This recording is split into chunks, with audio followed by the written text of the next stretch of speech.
Hello दोस्तों, आज हम बात करने वाले हैं हिंडनबर्ग रिसर्च की एक रिपोर्ट के बारे में जो अदानी एंटरप्राइज के बारे में है।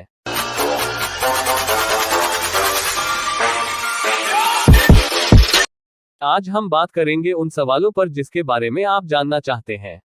1. क्या है हिंडनबर्ग? 2. इस कंपनी का नेम हिंडनबर्ग रिसर्च क्यों है? 3. क्या आरोप लगाए गए हैं अदानी ग्रुप पर? 4. रिसर्च फर्म के खिलाफ केस करेगा अदानी ग्रुप? 5. इस रिपोर्ट पर अदानी ग्रुप ने क्या कहा है? 6. इस रिपोर्ट से अदानी ग्रुप और दूसरी कंपनियों को कितना नुकसान हुआ? हिंडनबर्ग रिसर्च, जिसकी एक रिपोर्ट से गौतम अदानी के डूब गए अरबों डॉलर। जी हां, हिंडनबर्ग रिसर्च की रिपोर्ट आने के बाद से अदानी ग्रुप के शेयर ताश के पत्तों से बने महल की तरह गिरते जा रहे हैं। इस रिपोर्ट में अदानी एंटरप्राइज पर कई सारे गंभीर आरोप लगाए गए हैं। भारत के सबसे अमीर और दुनिया के तीसरे सबसे अमीर शख्स गौतम अदानी के लिए बुधवार का दिन सबसे बुरा साबित हुआ। शुक्रवार को जब शेयर मार्केट दोबारा से खुला तो एक बार फिर से गौतम अदानी के शेयरों में भारी गिरावट देखने को मिल रही है। सिर्फ बुधवार की गिरावट में ही गौतम अदानी को करीब 7 अरब डॉलर का नुकसान हुआ। शुक्रवार की गिरावट में भी उनको भारी नुकसान हुआ। इस गिरावट की वजह है अमेरिकी रिसर्च ग्रुप हिंडनबर्ग रिसर्च की तरफ से जारी की गई रिपोर्ट। इस रिपोर्ट में गौतम अदानी पर कई गंभीर आरोप लगाए गए हैं। 1. क्या है हिंडनबर्ग रिसर्च? हिंडनबर्ग रिसर्च एक अमेरिकी निवेश कंपनी है जिसे नेथन एंडरसन नाम के एक बिजनेसमैन ने शुरू की थी। इसकी स्थापना 2017 में की गई थी।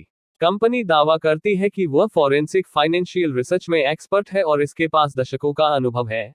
कंपनी की वेबसाइट के अनुसार यह कंपनी असामान्य सूत्रों से मिली जानकारियों के आधार पर शोध करती है, जिसे ढूंढना बेहद मुश्किल होता है।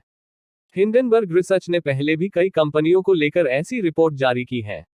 इन रिपोर्ट की वजह से उन कंपनियों के शेयरों में भारी गिरावट भी आई थी। 2020 में इस कंपनी ने अमेरिकी ट्रक निर्माता कंपनी निकोला और सोशल मीडिया कंपनी ट्विटर में भी अपना स्टेक बेचा था। इससे उन दोनों कंपनियों के शेयरों में भारी गिरावट आई थी। निकोला एक इलेक्ट्रिक व्हीकल मैन्युफैक्चरिंग कंपनी थी जिसने निवेशकों को अपने नए व्हीकल्स के बारे में बताते हुए ठगा था, जबकि हकीकत में उसके पास गाड़ियां थी ही नहीं। 2016 से लेकर अब तक हिंडनबर्ग रिसर्च ऐसी दर्जनों रिपोर्ट जारी कर चुका है जिसमें उसने किसी न किसी तरह का खुलासा किया है, जिससे कई कंपनियों के शेयर बुरी तरह टूटे हैं। यह research firm Wins Finance, China Metal Resources Utilization, HF Foods और राइट ब्लॉकचेन के खिलाफ भी रिसर्च रिपोर्ट जारी कर चुकी है। 2. इस कंपनी का नेम हिंडनबर्ग रिसर्च क्यों है? इस कंपनी के नाम के पीछे भी एक खास वजह है। कंपनी की वेबसाइट पर दी गई जानकारी के अनुसार यह एक डिजास्टर यानी त्रासदी पर आधारित है। कंपनी का मानना है कि उस डिजास्टर को टाला जा सकता है। 6 मई 1937 को लगभग 100 लोगों को लेकर जा रहा हिंडनबर्ग एयरलाइंस का विमान अमेरिका से न्यू जर्सी के मैनचेस्टर में हादसे का शिकार हुआ था। इसमें करीब 37 लोगों की मौत हुई थी। इसके तहत हाइड्रोजन से भरे एयरशिप में करीब 100 लोगों को बैठाया गया था, जो बहुत ही ज्वलनशील गैस है। यह भी तब किया गया जब इसी तरह के दर्जनों छोटे मोटे हादसे पहले भी हो चुके थे। 3. क्या आरोप लगाए गए हैं अदानी ग्रुप पर? अदानी ग्रुप पर आरोप है कि कंपनी ने शेयरों की कीमत को मैनिपुलेट किया है और अकाउंटिंग फ्रॉड किया है। रिपोर्ट में कहा गया है कि अदानी ग्रुप के ऊपर बहुत ज्यादा कर्ज है, जिसके कारण उनकी कंपनियों पर संदेह की स्थिति है। आरोप यह भी है कि अदानी ग्रुप ने टैक्स हेवन कहे जाने वाले देशों का गलत तरीके से इस्तेमाल किया है और शेयरों की कीमतों को मैनिपुलेट किया है। यह research Adani group how the world third richest man is pooling the largest coin in corporate history नाम से छापी गई है। इसे 27 जनवरी को अदानी एंटरप्राइजेस का FPO आने से सिर्फ 2 दिन पहले जारी किया गया। इससे करीब 20,000 करोड़ रुपए के FPO पर संकट मंडरा रहा है। रिपोर्ट के अनुसार अदानी ग्रुप ने विदेशों में कई कंपनियां बनाकर टैक्स बचाने का काम किया है। मॉरिशस और कैरिबियाई द्वीपों जैसे टैक्स हेवन देशों में कई बेनामी कंपनियां हैं जिनकी अदानी ग्रुप की कंपनियों में हिस्सेदारी है। एक आरोप भी है कि अदानी की लिस्टेड कंपनियों पर भारी कर्ज है, जिसने पूरे ग्रुप को एक अस्थिर वित्तीय स्थिति में डाल दिया है। ऊंचे मूल्यांकन की वजह से कंपनी के शेयरों की कीमत 85% तक अधिक बताई जा रही है।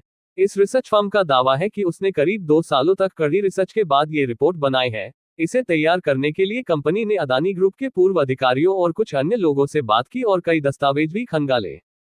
4. रिसर्च फर्म के खिलाफ केस करेगा अदानी ग्रुप। अदानी ग्रुप के लीगल हेड जतिन जालुंधवाला ने कहा है कि कंपनी पर लगाए गए सारे आरोप बेबुनियाद है।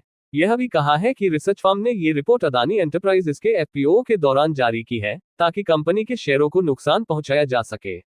अब अदानी ग्रुप ने फैसला किया है कि हिंडनबर्ग रिसर्च पर केस करेगी। वहीं हिंडनबर्ग ने भी अदानी ग्रुप को चुनौती दे दी है। 5. अदानी ग्रुप ने क्या कहा है? अदानी ग्रुप के सीईओ जुगेशिंदर सिंह ने कहा है कि हिंडनबर्ग रिसर्च की 24 जनवरी 2023 को पब्लिश हुई रिपोर्ट को छापने से पहले न तो कंपनी से संपर्क किया गया न ही फैक्ट्स को वेरीफाई करने की कोशिश की गई। इस रिपोर्ट में बहुत सारी गलत बातें कही गई हैं, जिनका कोई आधार नहीं है। इस रिपोर्ट में जो आरोप अदानी ग्रुप पर लगाए गए हैं, उन्हें भारत के सुप्रीम कोर्ट ने पहले ही खारिज कर दिया है। कंपनी के अनुसार यह रिपोर्ट अदानी ग्रुप की छवि को खराब करने की कोशिश है। इस रिपोर्ट के जरिए कंपनी के आने वाले एफपीओ को नुकसान पहुंचाने की कोशिश की जा रही है।